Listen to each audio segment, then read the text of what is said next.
This video walks you through how to set up multi-currency in Zoho Books.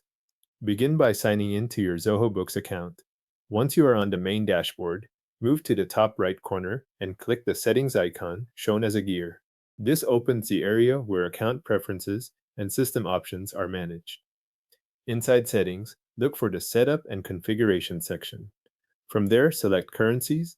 This is where Zoho Books stores the currencies available for your organization and where the multi-currency feature is controlled. When the currencies page opens, check whether multi-currency is already enabled.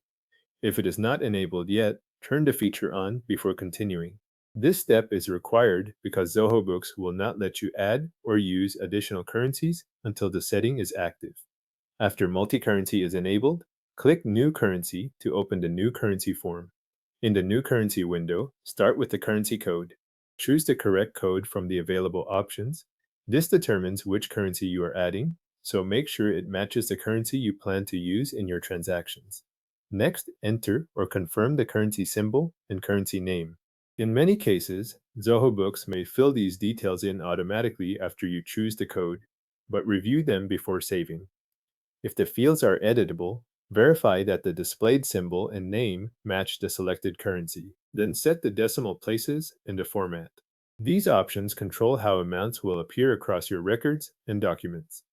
Select the format you want Zoho Books to use for that currency, including how values are separated and displayed. If your organization works with specific regional standards, confirm those choices here before you move on. Once those fields are set, click Save to add the currency to your account. The currency will then appear in your list of available currencies inside Zoho Books. If you need to work with more than one foreign currency, repeat the same process for each additional one.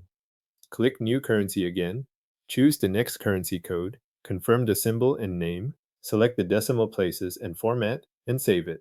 Continue until all required currencies have been added. After setup is complete, you can start using those currencies in your records, when you create customers or vendors, or when you work on invoices, bills, sales orders, and other transactions. Use the currency field to select the appropriate currency for that entry. Make sure you choose the correct currency at the time you create the record or transaction so the amounts are tracked in the right denomination. Multi-currency is now set up in Zoho Books, and your additional currencies are ready to use in transactions.